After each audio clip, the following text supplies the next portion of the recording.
misinformation, I'm the truth seeker. Cut through the lies like a blade, I'm a fact checker. Black communications, the social need to follow. Unmasking fake news, exposing them all tomorrow. I'm on a mission, fighting for the information. No room for deception, it's time for retaliation. Black communications, we set the record straight. Real news, no filters, just the facts we dedicate. Fake news spreading like an epidemic outbreak, but I won't back down, I'll be the one to make them choke. Black communications, not that relevant until exposing all the lies. Watch them burn in hell. Good day, ladies and gentlemen, Rosa here of Splat Communications. Before we start, may we request dear followers, viewers and subscribers to please don't skip ads. This will help us a lot to continue the work that we do. Thank you. Likewise, may we request those who have not subscribed yet to please do so. Kindly make it a habit to like the videos, but more importantly, share it so you can help us in our fight against fake news, misinformation and disinformation.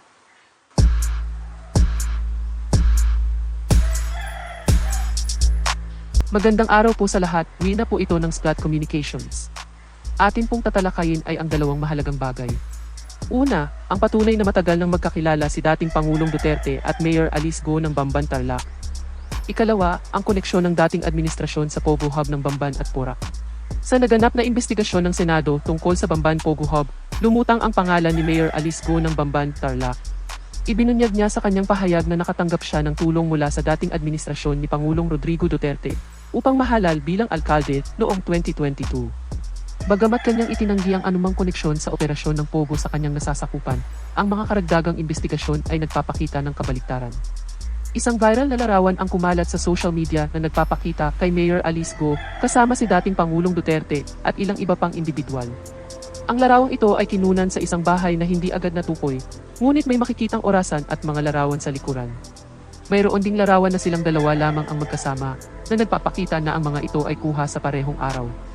Natukoy din ang lokasyon ng bahay na ito at koneksyon ng mga larawan ay napatunayan ilang araw pa lamang ang nakakaraan ng mag-viral ang Marites sa TikTok tungkol sa diumano'y pagkamatay ni Digong. Bilang tugon, nag-live si Senator Bongo sa Facebook kasama si Duterte upang patunayan na ang balitang ito ay fake news. Sa video, makikita ang parehong orasan at larawan sa likuran na nagpapatunay na ang mga viral na larawan ni Go at Duterte ay kuha sa bahay ng dating Pangulo. Ayon sa mga ulat, may mga indikasyon na ang dating administrasyon ni Duterte ay may koneksyon sa mga operasyon ng Pogo sa Pilipinas. Ilang opisyal ang nabanggit sa iba't ibang ulat na nagkaroon ng interes sa pagpapatuloy ng mga Pogo operations dahil sa mga benepisyong pang-ekonomiya at personal na interes. Ang mga pahayag ni Mayor Go sa investigasyon sa Senado na tinulungan siya ng dating administrasyon upang manalo bilang alkalde, kasama na ang kanyang mga pagdedenay sa kaugnayan sa Pogo, ngunit hindi niya ito mapatunayan, ay nagbibigay ng konteksto sa mga aligasyon na may kinalaman nga siya sa mga iligal na operasyon ng Pogo sa Bamban. Ang mga ganitong uri ng operasyon ay kadalasang may mga backers na may malakas na impluensya at koneksyon sa gobyerno na nagbibigay ng proteksyon at suportang politikal. Kamakailan lamang, natuklasan naman ang mga dokumento sa sinalakay na Porac Pogo Hub sa Pampanga na naglalaman ng mga liham, endorsement, at statement of support mula kay dating presidential spokesperson Harry Roque.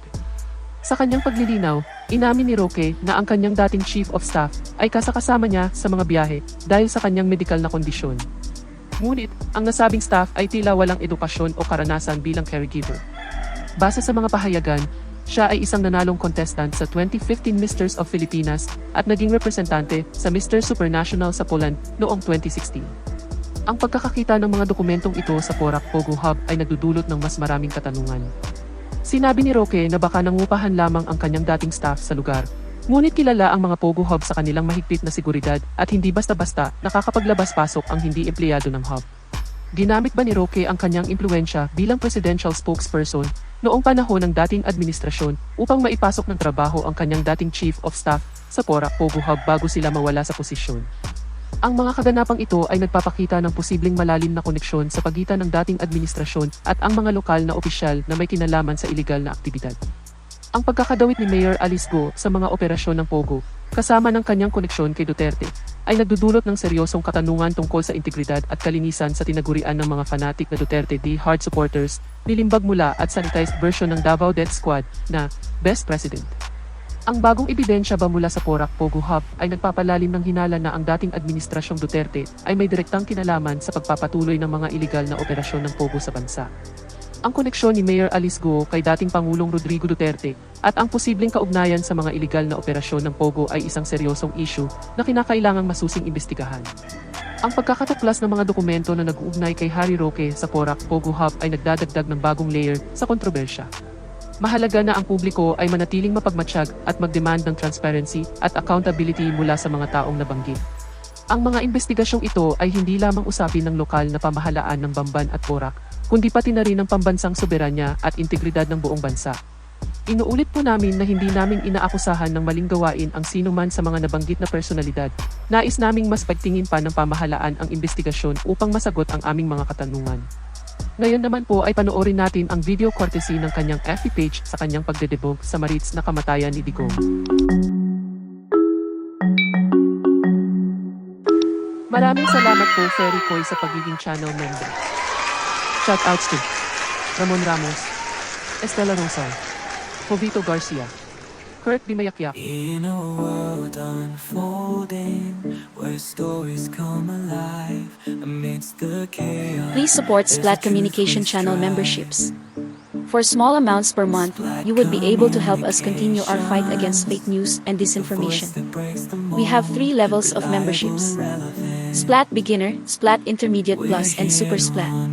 Channel members have the any or all of the following perks: Loyalty Badge, Priority Reply to Messages, Members Only Live Chat, in-video and live video shoutouts, Early Access to Videos, Connecting to Social Media, Free and Discounted Merchandise. Hurry! Please become a channel member now.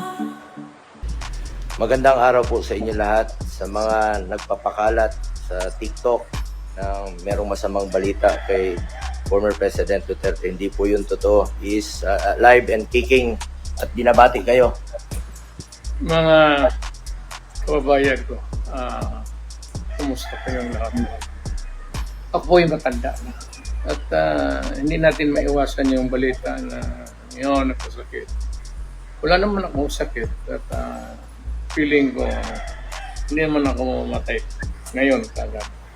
Nandito ako sa bahay, ito si Bong. Ako retired na, mamakita. Pakita mo Bong yung maliit ko na bahay. Kain lang niya. Housing lang ito. Housing ito ng... Batiin mo lang sila, yung mga Pilipino. Nandito lang ako nagre-relax. At magbabati sa inyo ng magandang araw sa lahat ng Pilipino. Hindi po totoo yung nagpapakalat. Huwag kayong magpapakalat ng masamang balita. Alive and kicking. Siyempre, may edad na po si dating Pangulong Duterte. Kahit paano. May konting sakit, pero at his age, he's very healthy. Alam mo, matanda na ako. Nagsilbi na ako sa inyo ng pinakamatagal. Mayor, ilang taon, presidente. Huwag kayong magtaka kung mamamatay ako. Mas mabuti pang magtanong, bakit pa buhay pa yan? Bakit tayo na magpahinga, matanda na? Yun pa ang tanong. Pero kung sabi mo, balitaan ninyo, may chismis, mamatay ako. Lahat tayo, ikaw, ako, lahat nakaharap ko sa mundong ito, mamamatay tayo. Hindi ako exception. May katandaan na ako, tapos na ako nagsilbi sa buong buhay sa bayan ko, taong bayang Pilipino. Salamat po sa tulong ninyo at inyong pagbigay ng pagpalakas ng loob sa yung kanang parang. Kaya kung nakaya na nilabanan ko lang. Lalo na yung krimen.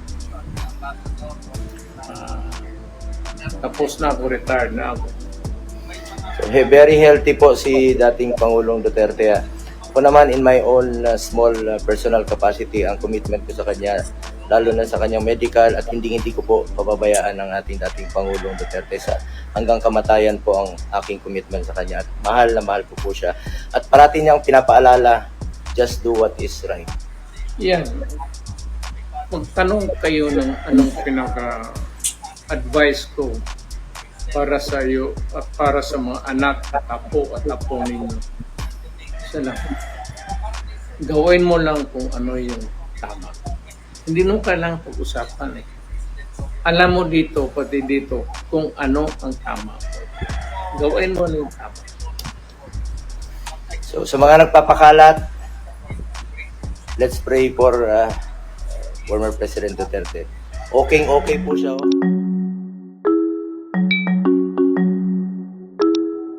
What can you say? Kindly share your thoughts in the comment section. We hope you enjoyed and learned something today. In behalf of the Splat Communications team, till next time. Stay safe. Rosa out.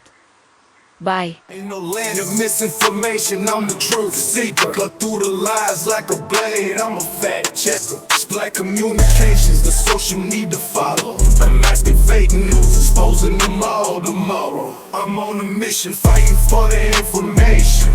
No room for deception, it's time for retaliation. Splat Communications, we set the record straight. Real news, no filters, just the facts we dedicate. Fake news spreading like an epidemic outbreak, but I won't back down, I'll be the one to make them choke. Splat Communications, not that relevant until exposing all the lies. Watch it burn in hell. Good